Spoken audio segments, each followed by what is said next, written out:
नमस्कार, आप देख रहे हैं प्रजा प्रवक्ता का विशेष कार्यक्रम प्रजा चिंतन। और हमारे साथ इस विशेष कार्यक्रम में आज मौजूद हैं पंडित एस.एन. शुक्ला विश्वविद्यालय के कुलपति professor Ram Shankar sir. Sir बहुत बहुत स्वागत है। और आज चूँकि गुरु पूर्णिमा है और गुरु पूर्णिमा के दिन आज का यह विशेष चिंतन निश्चित रूप से आने वाली पीढ़ी और ख़ास तौर से जो युवा विद्यार्थी हैं उनके लिए बेहद खास होने वाला है। सर पहले तो ढेर सारी शुभकामनाएं, ढेर सारी आपको भी ढेर सारी शुभकामनाएं।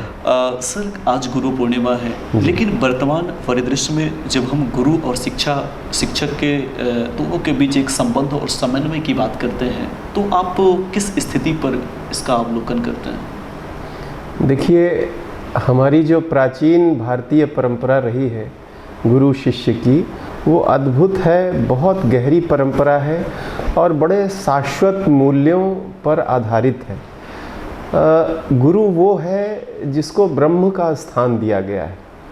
और क्यों दिया गया है? क्योंकि देखिए, ब्रह्म का साक्षात्कार तो संभव नहीं है, वो स्वयं तो अवतरित होकर प्रत्यक्ष रूप में किसी को दिखाई नहीं देंगे। बिल्कुल। तो एक तरह से गुरु ब्रह्म का अवतार होता है। वो साक्षात जब ब्रह्म को देखना होता है तो गुरु सामने रहता है। इतनी समृद्ध परंपरा हमारे यहाँ गुरु और उसकी महिमा की रही है। ये अवश्य है कि विगत कुछ वर्षों में इसका क्षरण हुआ है। क्षरण इस कारण हुआ है क्योंकि हम लोगों ने पाश्चात्य जगत से जो मॉडल शिक्षा का इंपोर्ट कर लिया और हमारी अपनी जो संस्कृति थी, हमारी अपनी जो विरासत थी, उसको हमने दोयम दर्जे का उसको दिया स्थान। और पाश्चात्य जगत की चकाचौंध से प्रभावित होकर के हम लोगों ने लगभग सारा का सारा मॉडल उनका अंगीकार कर लिया। तो हमें ऐसा लगता है कि हमको पुनः हमारी जो जड़ें हैं उस तरफ जाना चाहिए और जो गुरु की महिमा है समाज में उसकी पुनर्स्थापना करनी चाहिए। क्योंकि आप स्मरण कीजिए, जो गुरु होता था उसका स्थान सर्वोत्कृष्ट होता था, सबसे ऊपर होता था। परंतु आज के हमारे जो समाज है, भारतीय समाज है, वहाँ गुरु को वो स्थान नहीं प्राप्त है। ये हम अवश्य कहेंगे कि संभवतः जो गुरुजन हैं उनका अपना आचरण, उनकी अपनी सोच, उनकी अपनी कार्यशैली और क्षमताएं, उसमें भी कुछ कमियां तो अवश्य हैं। तो ये अवश्य है कि हमको अपने अतीत से बहुत कुछ ग्रहण करना है। सर आपने एक बात कही कि जैसे जैसे हम पाश्चात्य शिक्षा की ओर बढ़े, पर शिक्षा की ओर बढ़ने से ठीक है, शिक्षा में कुछ अपग्रेड हो रहा है, लेकिन सभ्यता तो कम से कम समाप्त नहीं होनी चाहिए। तो वो जो सभ्यता है, वो जो संस्कार है, वो जो संस्कृति है, गुरु के प्रति जो श्रद्धा है, गुरु के प्रति जो के भूमिका होती है विद्यार्थियों की या उनके परिजनों की, वो एक घटता क्रम का जो स्तर है उसका सबसे बड़ा कारण क्या मानते हैं? नहीं, आप सही कह रहे हैं। ये भारतीय समाज जो हमारा था, पुरातन भारतीय समाज, उसकी कुछ इतनी उत्कृष्ट परंपराएं थीं। क्या है, जब बालक शुरुआती दौर मान लीजिए 3-4 साल या 5 साल घर में रहता है, तब उसकी गुरु होती है माँ। माँ अद्भुत वात्सल्य से अपने बच्चे को पालती है। लेकिन 5 वर्ष के उपरांत बृहत्तर समाज के लिए जब से तैयार करना होता है, उसके भीतर सामाजिक मूल्यों का समावेश करना होता है, उसके भीतर जो परंपराएं हैं हमारी चली आ रही हैं, समृद्ध जो कुटुंब के हमारे अपने मूल्य हैं, उनकी स्थापना करना होता है, उसके लिए तो गुरु ही मार्ग होता है। तो इसलिए गुरु का स्थान बहुत विशेष हुआ करता था। और वो स्थान शनैः शनैः जब से आक्रांताओं का काल हमारे भारतवर्ष में आया और धीरे धीरे गुरु की महिमा का क्षरण हुआ, तो उसी के साथ आप ये देखिए कि यहाँ के जो मूल्य व्यवस्था थी वो भी कमज़ोर पड़ने लगी। जो दार्शनिक आधार होता है किसी समाज का, वो दार्शनिक आधार लुप्त प्राय होने लगा। तो गुरु की महिमा को तो पुनर्स्थापित करना ही चाहिए और तभी तो फिर हम विश्व गुरु। अच्छा सर, इसका कभी कभी कारण, बिल्कुल विश्व गुरु पर हम आएंगे, लेकिन इसका सबसे बड़ा कारण आप क्या ये भी मानते हैं कि जो नई टेक्नोलॉजी है, नई तकनीकी है एजुकेशन की, क्योंकि वो एक दौर होता था जब हम का, खा, आ, ए, बी हमारे गुरु जी से सीखा करते थे, चाहे वो माँ हो। आजकल हम कंप्यूटर पे, मोबाइल पे ही सारी चीज़ें सीखते हैं, तो जो प्राथमिक गुरु है, गुरु के प्रति जो श्रद्धा शुरुआती दौर है, वही कहीं ना कहीं उसका क्षरण हो जाता है। क्या एक बड़ा कारण मानते हैं इसको? नहीं, आप बहुत बहुत सही बात आप कह रहे हैं। ये तकनीक जो है ये दुधारी तलवार है। एक तरफ तो मानवता के लिए ये वरदान है और दूसरी तरफ मानवता को बहुत सतर्क रहने की भी आवश्यकता है। जैसे आपने कहा नहीं, लेकिन मैं आपको उसको बता रहा हूँ, आर्टिफिशियल इंटेलिजेंस बिल्कुल आज आ चुकी है। चैट जीपी बच्चे अब इसका इस्तेमाल कर रहे हैं। ये जो परिवर्तन आ रहे हैं, एक पुस्तक लिखी थी ऑल्विन टॉफलर ने जिसका नाम था फ्यूचर शॉक, बिल्कुल भविष्य का झटका या धक्का। उसका आशय यही था। उसका आशय ये था कि पहले जो परिवर्तन होते थे समाज में वो शनय आते थे, तो लोग उसको एब्जॉर्ब कर लेते थे, उसकी अच्छाई बुराई को परख लेते थे। लेकिन आज जो परिवर्तन है वो इतनी त्वरित गति से आते हैं, एकदम से व्याप्त हो जाते हैं। बच्चा जिसमें शायद वो विभेद करने की क्षमता नहीं है, वो उन तकनीकों का इस्तेमाल करने लगता है और उन तकनीकों के इस्तेमाल का दोहरा उसकी मार है। पहली मार तो ये है कि जब आपकी निर्भरता इस प्रकार की तकनीकों पर बढ़ जाती है, तो ऐसे में जो आपका अपना दिमाग है, जो बुद्धि है, उसकी तार्किक शक्ति, उसकी सोचने समझने की क्षमता, उसकी सृजनात्मक क्षमता, the creativity that should be there, जो ओरिजिनल कनेक्ट है विद द एनवायरनमेंट, वो सारी चीज़ें लुप्त हो जाती हैं और फिर वो एक यंत्रवत मानव उपस्थित होता है। और ऐसे यंत्रवत मानव में मूल्य कैसे आएंगे, किस प्रकार से संस्कार पोषित होंगे, ये बहुत बड़ा प्रश्न है। और ये हमें लगता है कि विशेष तौर पर भारत के जो भी नीति निर्माता हैं और विशेष तौर पर हमारी जो शिक्षण संस्थाएं हैं, उनको बहुत प्रयोजन करके भविष्य में आने वाले इस संकट से निपटने के लिए योजना तैयार करनी पड़ेगी। समुचित विमर्श खड़े करने पड़ेंगे हमारे समाज में कि जो पेरेंट्स हैं वो भी जागरूक हों, हमारे यहाँ का राजनीतिक व्यवस्था, ब्यूरोक्रेटिक सिस्टम और हमारे यहाँ की विशेष तौर पर शिक्षण व्यवस्था, ये आने वाले समस्या के प्रति जागरूक हो। लेकिन ये चूंकि ये मानव समुदाय की समस्या है, वैश्विक स्तर पर ये समस्या है, ऐसे में आपको क्या लगता है कि किस स्तर पर इससे लड़ने की ज़रूरत है? क्योंकि कहीं ना कहीं इसके जो निर्माता हैं वो मानव समुदाय ही है, एक मनुष्य ही है। तो ऐसे में आपको क्या लगता है कि यूनिवर्सल स्तर पर, विश्व स्तर पर इसको कैसे प्रतिबंधित किया जाए और इसका सही मायने में जिम्मेदार कौन है? देखिए, ये इस पर अभी न तो मैंने गंभीर चिंतन किया है और व्यवस्थित चिंतन होना चाहिए। इस पर ऐसे मतलब इरेटिक कोई हम बात कह दें वो उचित नहीं होगी। बहुत ही गंभीरता से, बड़े नियोजित तरीके से इन सब बातों को हमको समझना पड़ेगा और इसकी बड़ी गहराई में हमको उतरना पड़ेगा। लेकिन एक विचार मेरे मन में आ रहा है जो भारतीय संस्कृति से प्रेरित है, वो ये है कि जो शिक्षक होता है वो मात्र आकर के ज्ञान का वितरण नहीं करता है। ऐसा नहीं है कि बच्चे के दिमाग में उसने खाता खोला और उसमें ज्ञान भरता गया। वो the very presence of the teacher, उसका जो भौतिक शरीर है, जो वाणी से कह रहा है, वो तो अपनी जगह है, लेकिन जो उसका सूक्ष्म अस्तित्व है वहाँ पर क्लासरूम में, उसकी जो अपना उसका ऑरा है, जिसको हम कह सकते हैं कि आध्यात्मिक जो उसका ऑरा है, जो स्पिरिचुअल ऑरा है, वो चीज़ प्रत्यक्ष नहीं लेकिन अप्रत्यक्ष रूप से अपने शिष्यों को प्रभावित करता रहता है। तो उसका इस्तेमाल बहुत आवश्यक हो गया है।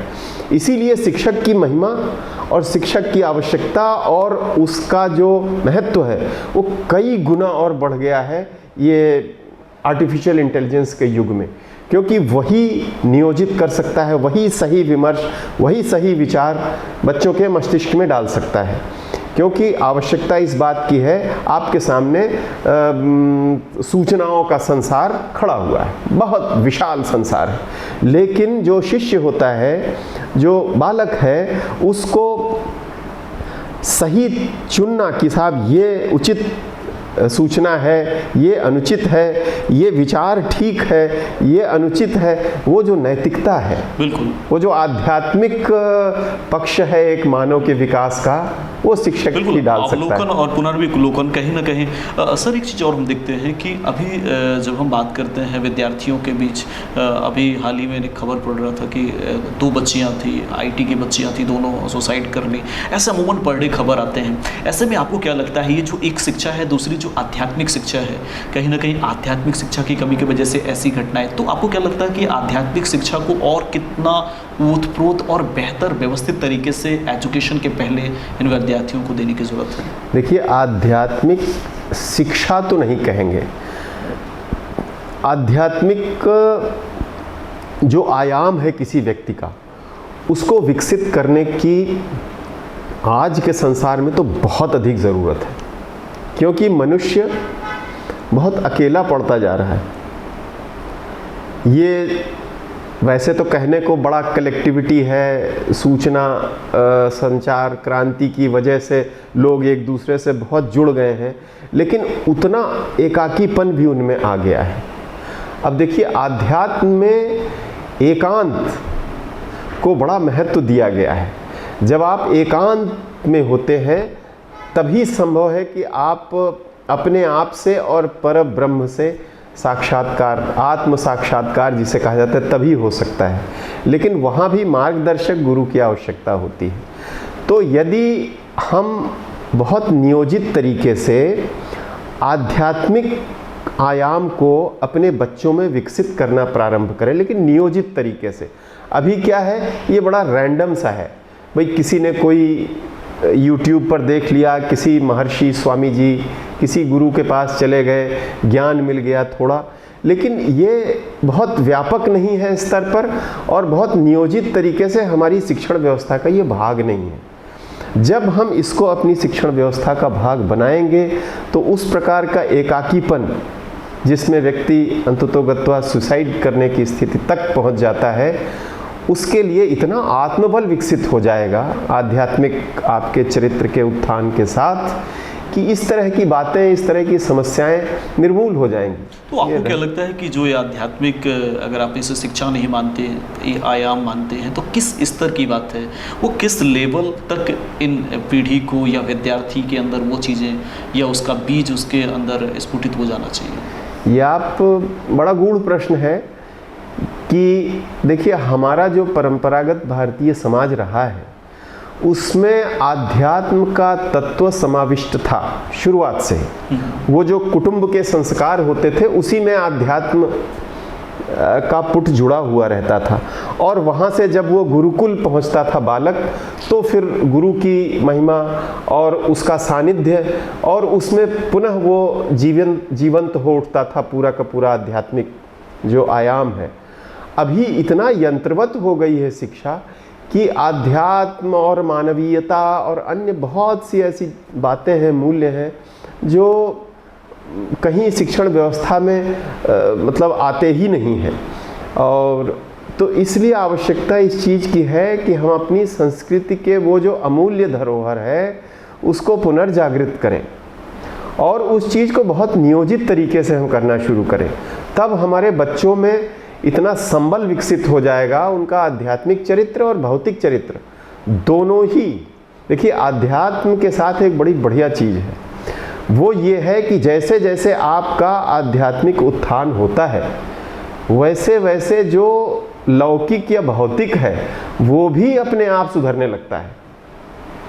ये यदि मैं आपको एक उदाहरण दूं तो जब लकड़ी को काट करके एक मूर्ति बनाई जाती है, तो जब लकड़ी को काटते हैं, उसको घिसते हैं, तो मूर्ति तो बन रही है, वो तो आपका आध्यात्मिक व्यक्तित्व और चरित्र बन रहा है, लेकिन साथ साथ लकड़ी का बुरादा भी निकल रहा है। बिल्कुल, वो बाई प्रोडक्ट है। वो बाई प्रोडक्ट कौन सा है? वो लौकिक जगत में आपको उसका लाभ मिलेगा। आपकी जो समस्याएं हैं सहज अपने आप दूर होंगी, आपकी कुंठाएं दूर होंगी, आपका लौकिक संसार भी संवर जाएगा। आध्यात्मिक अगर आपका चरित्र उन्नत हुआ तो लौकिक अपने आप वो तो कह लीजिए एक प्रकार से उसका नौकर है। बिल्कुल। आध्यात्मिक उत्थान हुआ तो लौकिक तो होता ही रहेगा, हो ही जाएगा। बिल्कुल, एक पंथ दो काज। सर, जिस संस्था के आप मुखिया हैं, जिस उच्च शिक्षा के मंदिर के आप मालिक हैं, वहाँ एक ऐसी स्थिति होती है कि वहाँ पे चूँकि एक युवा जो है पढ़ने के बाद 12वीं के बाद आपके संस्थान में आता है, ऐसे में कहा जाता है कि जो संस्कार होता है, जो उसके अंदर गुण होते हैं, वो कहीं ना कहीं बीज पहले से ही उभर चुके होते हैं और वो परिपक्व हो चुका होता है। उसके बाद यदि उनमें कमियां हैं तो कितना मुश्किल जाता है सुधारने में, कितना मुश्किल होता है उनको संवारने में, कितना मुश्किल होता है उनके अंदर वो संस्कार डालने में, कितना मुश्किल होता है उस संस्कृति के बीच उनकी शिक्षा की पद्धति को आगे बढ़ाने में। देखिए, जो हमारे यहाँ युवा आता है वो सही आप कह रहे हैं, पूर्व से ही कुछ संस्कार, कुछ मूल्य व्यवस्थाएं अपने साथ लेकर के आता है जी। लेकिन ये भी उतना सत्य है कि ये वो समय होता है जब वो युवा है और उसके अंदर बहुत ऊर्जा रहती है। अब यही तो महिमा एक गुरु की होती है कि आप उस बच्चे को किस तरह से, आप उसको कैसे गढ़ पाते हैं इस वक्त, ये गुरु की क्षमता पर निर्भर करता है।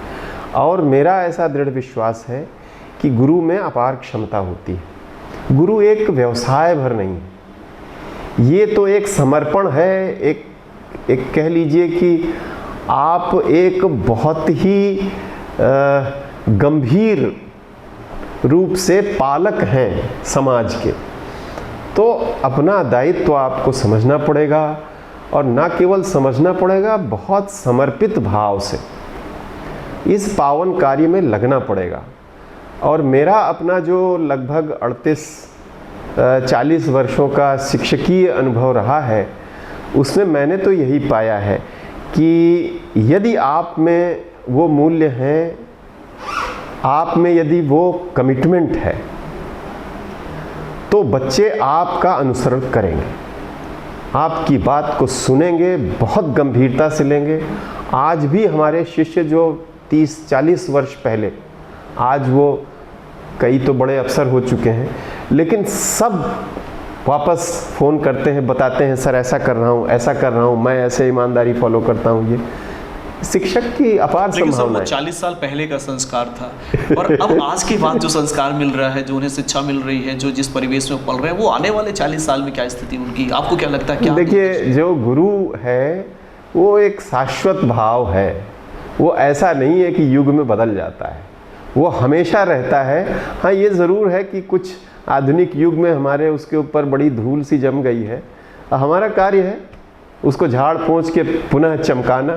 मेरे ख्याल से एक जो कुलगुरु होता है उसका दायित्व तो यहाँ पर बहुत ज़्यादा हो जाता है। और यदि संस्था सफल होती है तो सभी गुरुजनों की उसमें कह लीजिए योगदान है, असफल होती है तो कुलगुरु का बहुत बड़ा योगदान है। लेकिन सर, चूँकि युग में कोई भी चीज़, यदि आधुनिक शिक्षक हैं तो आधुनिक शिष्य भी हैं, आधुनिक शिष्य हैं तो आधुनिक शिक्षक हैं। ऐसे में जो शिक्षक हैं, जो गुरु हैं, उनको भी कितना बेहतर तरीके से अपने शिष्यों के प्रति और समाज के प्रति एक निष्ठा और समर्पण की ज़रूरत है। आपको क्या लगता है? देखिए, वैसे तो प्रत्येक व्यक्ति में, अब वो शिक्षक भी हो सकता है, किसी अन्य व्यवसाय को हो सकता है, कुछ ऋणात्मक प्रवृत्तियां होती हैं, कुछ धनात्मक प्रवृत्तियां होती हैं। मेरा ऐसा दृढ़ विश्वास है कि आप ऋणात्मक प्रवृत्तियों पर अपना ध्यान केंद्रित मत कीजिए, आप उसकी धनात्मक सर, ये 2 गूढ़ शब्द हैं, ऋणात्मक, धनात्मक, दोनों को थोड़ा सा उल्लेख। मतलब एक पॉजिटिव टेंडेंसी होती है, नेगेटिव टेंडेंसी होती है। आप नेगेटिव टेंडेंसी पर ध्यान मत केंद्रित कीजिए। जो मुखिया होता है, जो कुलगुरु होता है, उसका ये बहुत बड़ा दायित्व है और बड़ी गूढ़ बात है ये। आप सिर्फ उसकी पॉजिटिव चीज़ों पर ध्यान दीजिए। तो यदि आप उसकी पॉजिटिव टेंडेंसीज पर ध्यान देंगे तो वो उसी तरह वो ग्रो करेगी। जैसे बाली के लिए कहा जाता था ना कि जब उससे कोई सामने उससे लड़ने जाता था तो आधी शक्ति वो उसकी खींच लेता था। तो यही चीज़ होती थी, आपकी आधी शक्ति वहाँ चली गई, है ना। वो ऋणात्मक चीज़ हावी हो जाती थी। धनात्मक चीज़ को हावी करिए, स्थान ही नहीं बचेगा ऋणात्मक चीज़ के लिए। और हर व्यक्ति में इतनी अच्छाई होती है, हर शिक्षक में इतनी अच्छाई है कि यदि आप उसको उभारने लगिए तो एक अद्भुत संसार खड़ा हो जाएगा। बिल्कुल सर, लेकिन एक और कारण नहीं लगता कि जिस तरीके से आधुनिक शिक्षा में जो शिक्षा का व्यावसायिक शिक्षा है वो भी कहीं ना कहीं जो वास्तविक शिक्षक है उनके एक नैतिक मूल्य के पतन का एक बड़ा कारण है? देखिए, व्यावसायिक शिक्षा भी आवश्यक है, क्योंकि आज आर्थिक गतिविधियों में और तकनीकी में और बहुत सी चीज़ों में ये संभव नहीं है। लेकिन दो चीज़ें निकल के आती हैं, एक तो शिक्षा में व्यवसाय और दूसरा व्यवसाय में शिक्षा।